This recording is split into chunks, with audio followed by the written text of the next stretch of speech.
it seems like a sad song if we don't screw around, you know?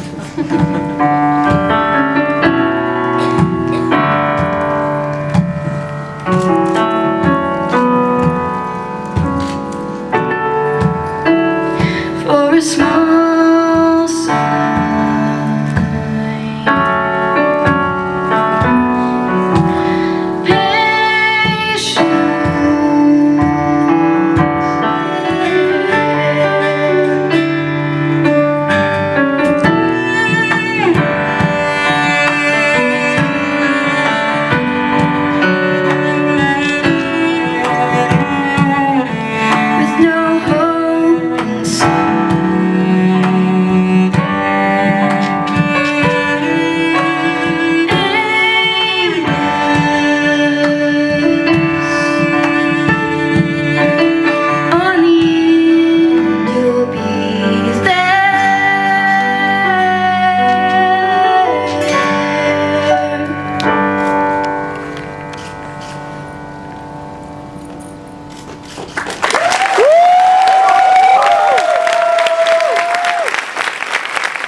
Darn. Yeah, can you turn the lights up up there maybe a little bit?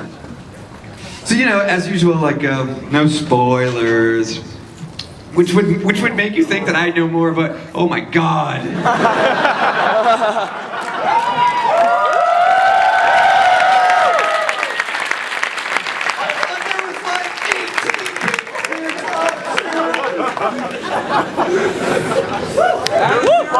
I went into a shaggy voice, I just went with it. One at a time, please. The first one, was it a conscious choice to not have any swearing in all the RWBY lines of music?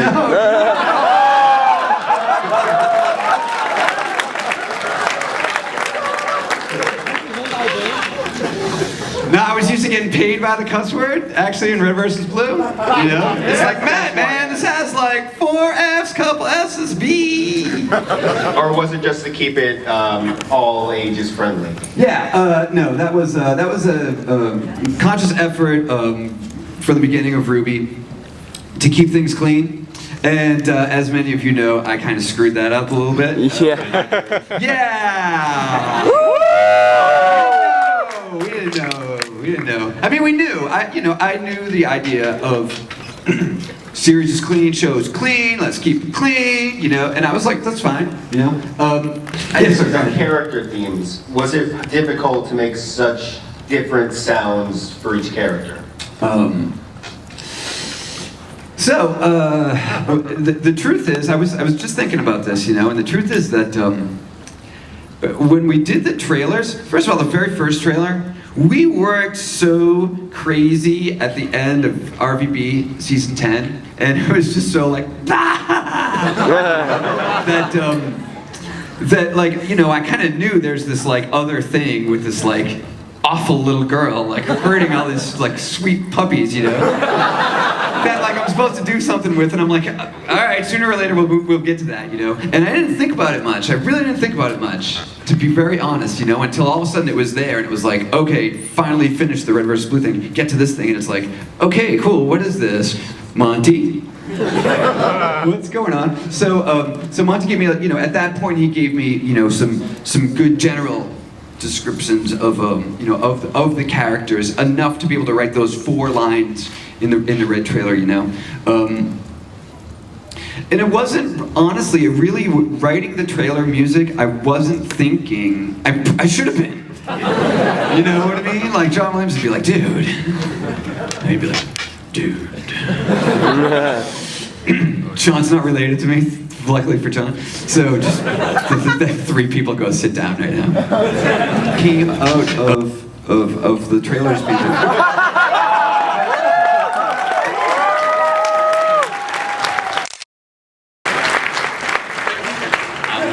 Dump on the beat whenever I can. So we have Muppets in the room. Everyone saw Avenue Q, right? Yeah! Except them. All right. back then. I remember during the Red trailer, you know, we were doing these dumping on each other. I would dump on him, then he would dump on me, and we would mash it up and try and dump it back at each other. Dumps weren't as good as his dumps. You know, Jeff would pose a question and he's like, okay, and what about this? Like, for example, it was like the Red trailer, right? And she's staring at a gravestone. And I didn't actually have like a full premise on what she was looking at. And he's like, so it's her mom, right? I'm like, okay, all right. I can live with that. And so, yeah, sure, now it's canon. I actually have this huge dump waiting for you. Like, it's stewing, right? It's been stewing for years. I'm like, I can't wait to dump this on you. And like, I can't wait till it's nice and potent dump and I just want to throw it at you. And then he'll like take it. So it's like, I want to see how this tastes. And then like, so as soon as you taste this dump. I remember doing this at your panels.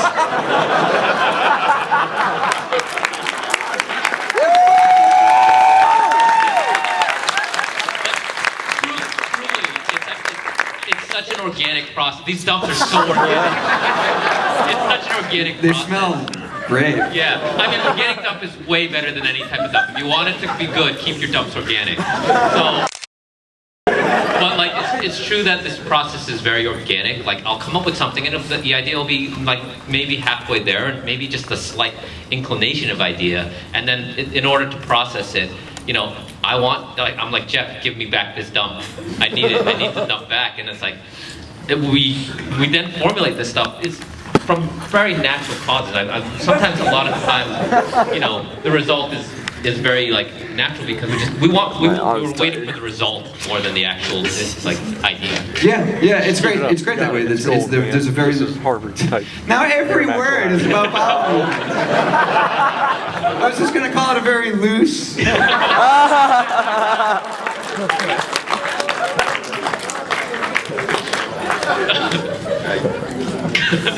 shit.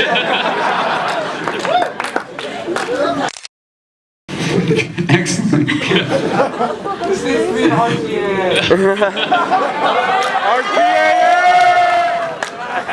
I actually have a quick little thing I want to say to Casey. As someone who's sang professionally and has a really high range, like you do, I can't hit the top note and mirror, and hearing you do it every single time gives me chills, and it's amazing. I've only been able to hit it once, and it's with a lot of vocal practice, so. And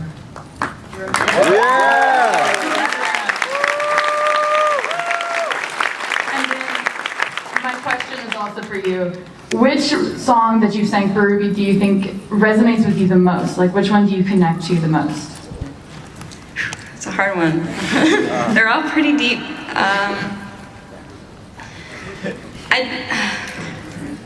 How deep are they? Very. God damn it. A lot of them, actually. If I don't think I could pick one because a lot of them just represent individual struggles for anyone, really. And, you know, I am an awkward high school student. That's, besides this, that's really all I am. And it's very hard sometimes to go through high school. And I just... and I just finished freshman year, and it was like the hardest year of my life. I'm so glad it's over. And I look back at a lot of these songs, and they do help me. Like, I'm not kidding. Like, sometimes it's weird, but I do listen to my own music sometimes. It feels weird. I don't like hearing my own voice like many singers, but Can you name two? Kanye. You feel that way about? Kanye. I May Fall, definitely. Oh, I forgot that song. And one that's definitely helpful is Wings. I mean, it's, even though, like, when we always fight about whether it's like a depressing song or a happy song, it's both. It's bittersweet because it's like, I think any song that anyone's listening to that's trying to be encouraging, like, you still cry at it. Even though it's a happy message, it's very sad. And there have been many times in my life personally, and I know, like, many people, that you just need to really get a different perspective. And that definitely helps. My dad's writing is pretty incredible. Yeah, we were at the end of when we were at the end of production last year and we were looking for the ending, like I mean, the show was full running and we knew how it was going to end, but we didn't know the tone or actually the cinematography of it. Jeff sent Wings to me and I'm like, this is perfect. And we just like, we redumped the ending to be like Wings. Like we dumped the last dump and just made a fresh new dump. And then He's going just for the record. Wings was great. Like it really was appropriate for the time, and it was perfect for just the tone of the ending and how we wanted to just. It's great how it wasn't so definite in any direction. It just encompassed like the whole tone of the thing. So it was really it really rewrote the ending for us. Yeah. To talk about Wings just for a second. When I was, well, I didn't really write music. To tell you the truth, just confession time now. Bear myself. I didn't really write music so much. I like played in bands, you know, and recorded, did a lot of production and things like that, and worked in the industry and the musical instrument industry for a long, long time. And I was no like composer, you know, or like big songwriter. And I always had the desire to. But I didn't, you know, I wanted to, and I would have little nuggets of things, little bits of songs, and what, you call your shit nuggets? Check it when you're done? I would have little ideas, scanning every word now. You know, that like, you know, things I would play or things that I would like, or maybe things I would write down, or like the beginning of a song that I wish I could write, but I didn't have a reason to. And I think that honestly, like being a pretty good musician in general and producer and stuff like that and working with other people, I think I actually always was afraid that once I actually like wrote a song and showed somebody, that if it wasn't good, I would be like letting people know that I wasn't good, you know? And so I just kind of fell back on like, well, no one seems to really want me to really write songs. The world has plenty of songs anyway. You know, so I just kind of like let it go, you know. So, but you know, over the years I would collect like little like, you know, ideas and things, you know. And so Wings actually was a song that was like at this point like 20 years old. It's the basic ideas for what it was.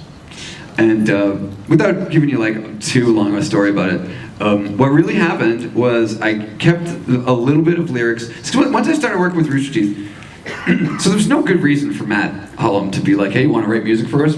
You know, I mean, I had done some stuff, you know, with them before, but not so much, you know. But some good friends in between us were like, try Jeff Williams, you know, like, he could do shit, you know. Ah!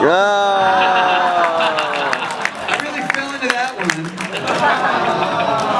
one. Rolled around and...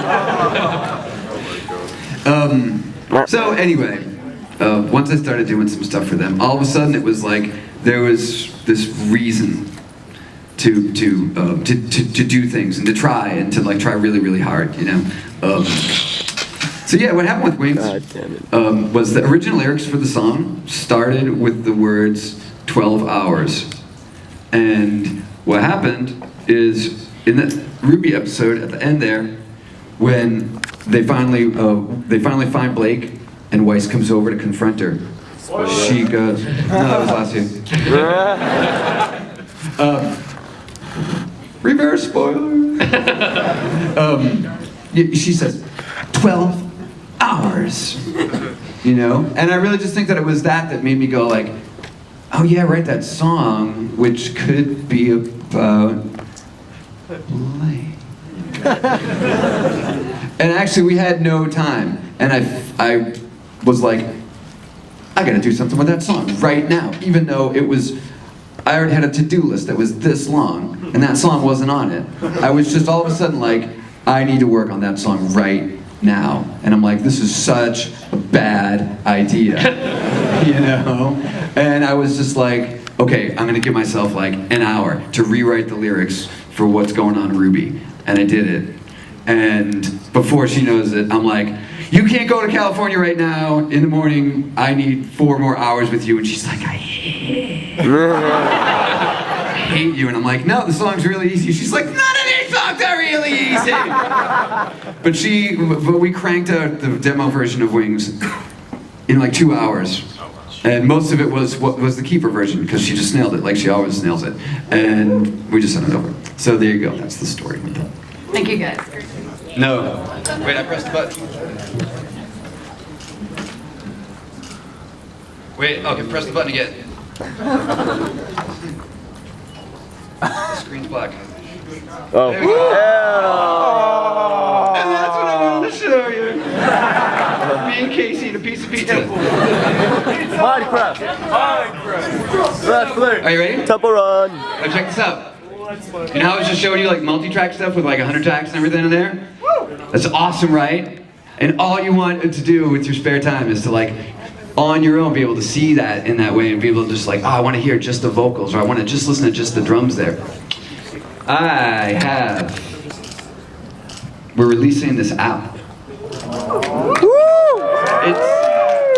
It's currently called Super Happy Fun Time. And we haven't thought of a name, but it's Super Happy Fun Time and it has the best. Oh, it's already running here, okay. So, check this out.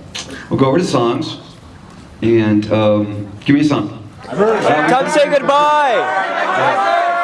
Time to say goodbye. Time to say goodbye. Time to say goodbye. Yes. My trust good decision. So check it out. You pick one of those songs, and here's what's going to happen. We're going to, here, I'll jump a little bit later into the song. This is brand new stuff. The interface here is going to have a huge overhaul. So don't judge us on the way this looks at the moment, but we have the functionality, it's up, it's alive, it works. And actually Casey, who's quite artistic, is in charge of the whole interface design. So watch this. Woo!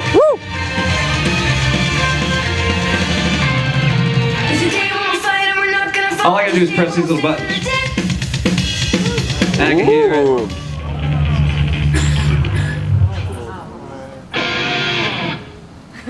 Sure wish I had the lyrics. Oh!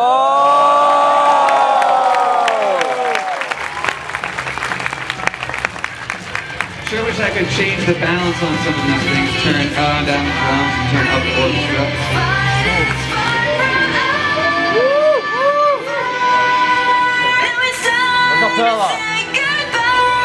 Oh, I like this. I like it too. Hey, check this out. That was pretty sick. And I can have that in the background while you're like walking around your kitchen.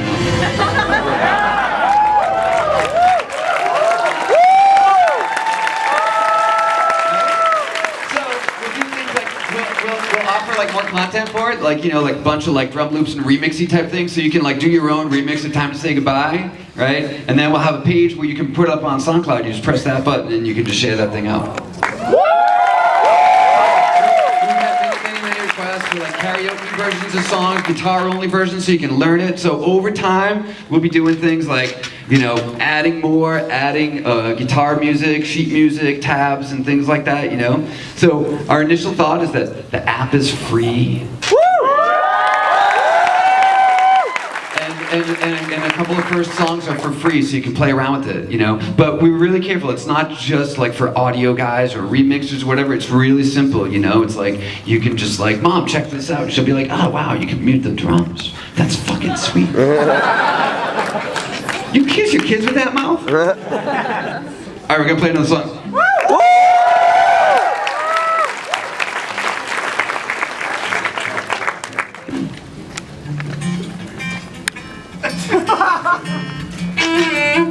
Here we go. It's a Boston Nova version. Go ahead, go.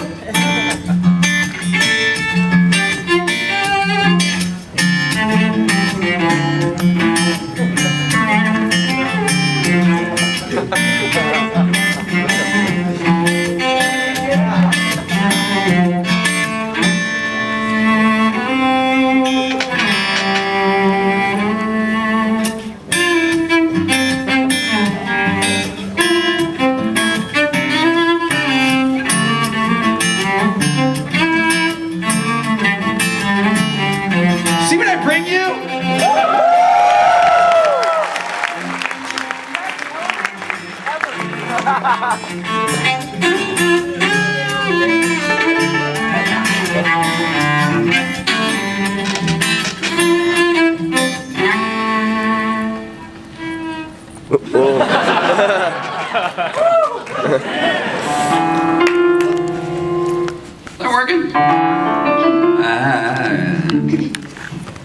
What happened to these people?